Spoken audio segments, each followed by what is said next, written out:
Well, the interesting thing about leverage, and it has been studied since ancient Rome, is you don't have to do everybody. You just have to do a few opinion makers. They do the rest. Here's how Andrew Carnegie did it with the Protestant churches of the United States. He simply, in one fell swoop, donated a brand new organ to every church in the United States. This dyed-in-the-wool atheist opened his purse. Everybody got a new organ. Do you suppose there was anyone turned the organ down, or there was much resistance? Now, you accept the organ, but, you grew up in a Christian tradition. Don't you thank Mr. Carnegie for his organ? Don't you, being human, hope that something else will follow that organ? And you bet you do. How did Carnegie and Rockefeller get a hold of the schools? There were no pensions for teachers. The government didn't set up the pension system. Rockefeller and Carnegie set up the pension system out of their own pockets. And of course, they didn't give it to everybody. Your school had to conform with what they said was a balanced educational diet. 4 credits of whatever they were, 2 credits of math, whatever they were. You could compete for the pensions if you followed the Carnegie credit system. Is there any school in the country who didn't? I never heard of one. How could you? Because the local parents would say, what are you, nuts? You're not taking this free money? I mean, what you're doing isn't so great anyway. Why don't you do it his way? So this whole religion of leverage, which has just accumulated over more than 2,000 years, is utterly unknown except to seminar courses at the most elite colleges. You may have a rough idea what leverage means from a physics course and see how, connections. But you don't have any idea how you can plan the future for an entire region or a nation or a city by using leverage. The Chautauquas used the leverage. The best leverage available wasn't the newspapers, although it was good. It was the pulpits. And so mixed in with the real things the Chautauqua wanted to teach were traveling Christian ministers. The whole Harper's publishing empire is, I think it's Methodist, but don't hold me to that. Maybe it's Baptist. I think the Rockefellers are Baptist. But they're not Baptists like other, there's about 40 kinds of Baptists. There's one small fragment of Baptists who are like Episcopalians. I forget the name of it. When I was studying the Quaker transformation from pious, humble people to among the most powerful, certainly the most powerful small sect in the country. There are only 100,000 Quakers. They've had 2 American presidencies out of 40. So that's 5%, and they're, Nixon being the most recent, right? Huh? Nixon being the most recent. Nixon and Hoover. So, you can't think clearly, and all you computer folk know, unless the data is available, you can't think clearly. Well, someone knew that thousands of years ago. What data to remove, how to spin a local authority into your scheme. Let him do the work. School teachers, I was about to say by and large, are innocent. They're all innocent, because if they're not innocent, they're gotten rid of.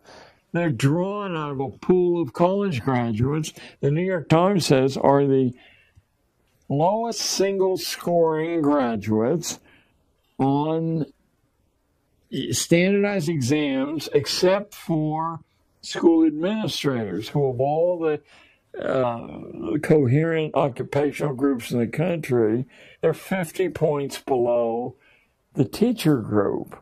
So the managers, so-called, are the dumbest people of all. They know that their paycheck depends on, because there's 20 people to take their job. They may sit in a parents' meeting and say, we've got to do something different, but they're listening to the tom-toms telling them what to do different.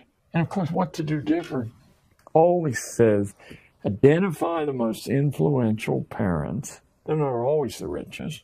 Do something different for those people. They'll be gone in 3 or 4 years. They go back and do what you always did. So if you looked at schools in 1905 and schools today, the correspondences are overwhelmingly similar. You would not say, wow. You would say, hey, history hasn't moved.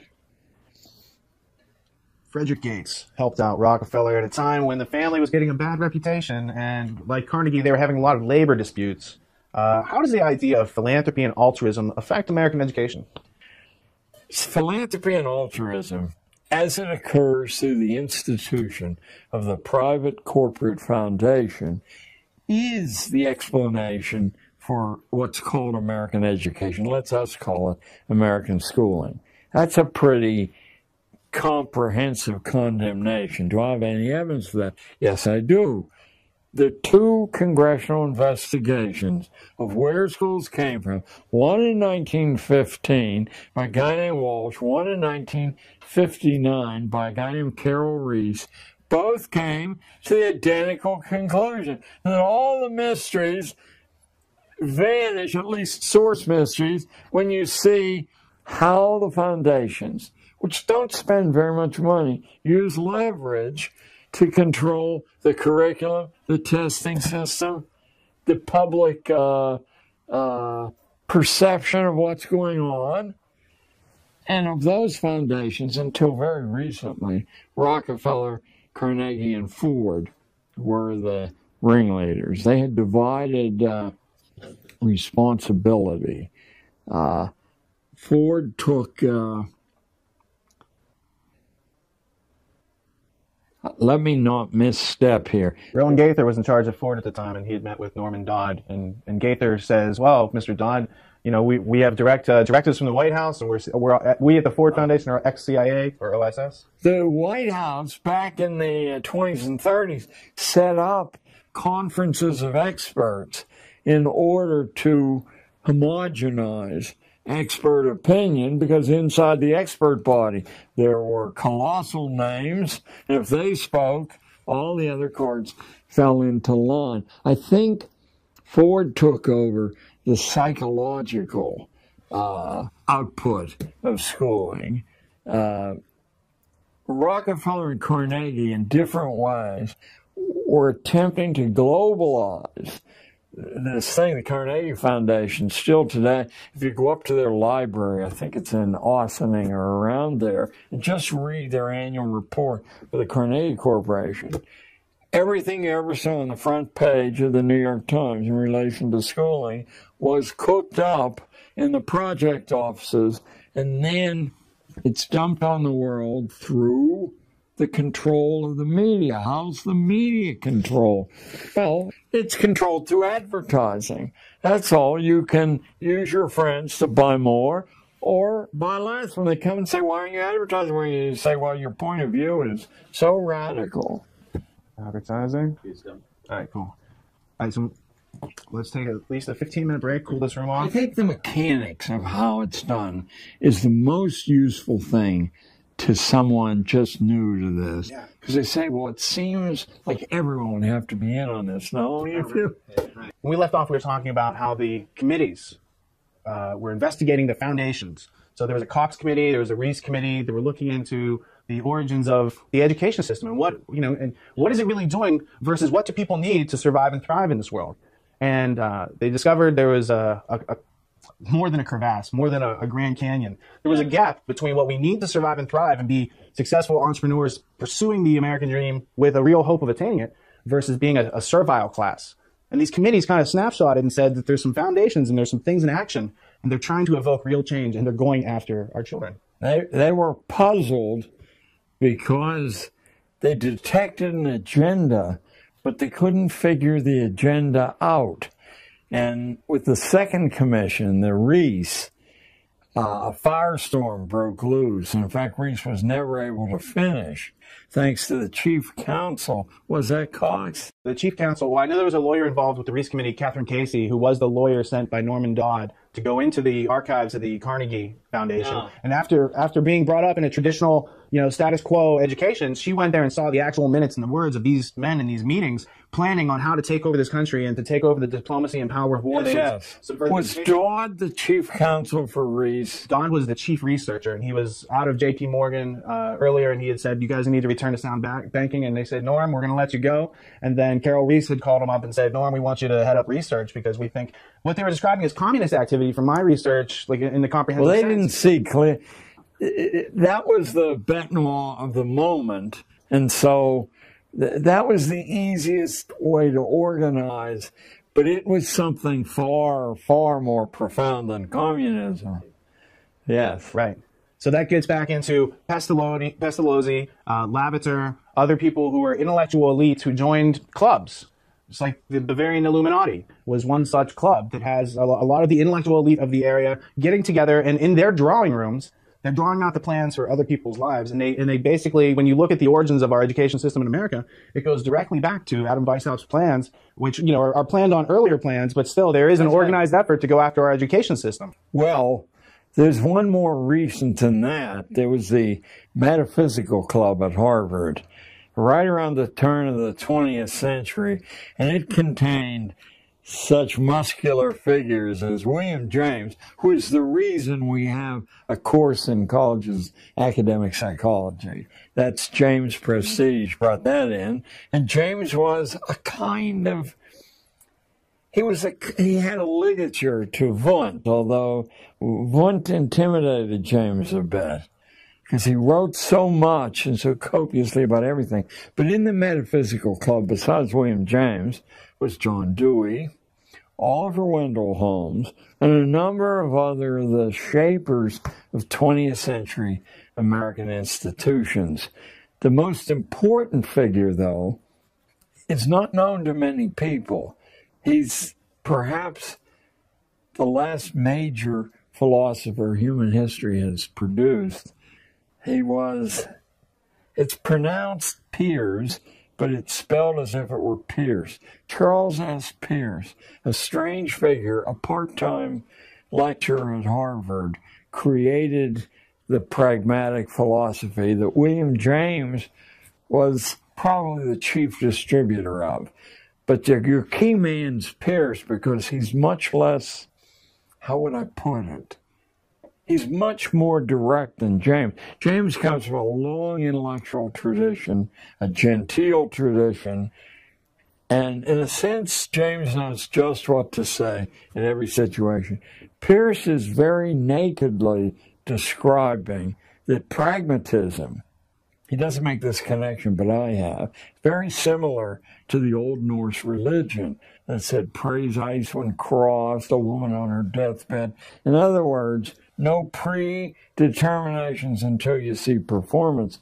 Pierce said, the truth and justice flatly do not exist. This was picked up, by the way, by Oliver Wendell Holmes, who then said truth and justice are what the strongest members of society say they are, and any sane judge decides a case before he hears the arguments, because you don't want to rattle the framework of society.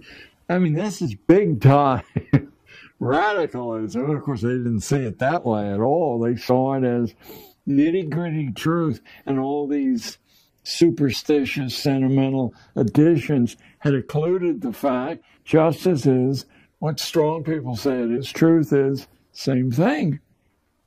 So that's an evolution of Kantian philosophy where they remove cause and effect, and then their irrationality can be rationalized. Yes, of course they left out Kant's, it's one of the three critiques. Probably the best intellectual defense for the existence of God is from Kant. That was inconvenient for this group. But pragmatism, if you now connect pragmatism with the concept of justified sinning from Calvin, you have an absolute blank check in any situation to invent truth, invent justice, sacrifice biologically inconsequential people and invent any excuse for doing that you want. Seems to me that's been the driving force in American affairs for a long, long time there. But interestingly enough, it's been the driving force of an intellectual elite, I believe, through history. It's just they didn't have the dominance the technology gave them. Well, Bertrand Russell has this quote. He's often misquoted, but when you actually read the book, the sentence starts with, as you know, I'll paraphrase, as Fichte would have wanted, the purpose of education is to remove individuality and self-reliance and all these other things. So the idea was that Bertrand Russell was noticing that what with Fichte in the 19th century was trying to do, but didn't have the technology to do, that they now in the Norbert Wiener, Bertrand Russell era, the 20th century, now had the ability to, you know, mass mind control billions of people at the same time. And it's all done on a basis of irrationality, a denial of cause and effect. But that goes back, you know, you can start looking at where the influence of utopia took place and took root in Francis Bacon with New Atlantis and how it goes up. And then it's just formalized by some people using other jargon, psychology, in the 20th century into pragmatism. It's all just they want to do what they want to do anyway, and they just keep using education to kind of, you know, say, well, this is a good reason why we're doing this. Yeah.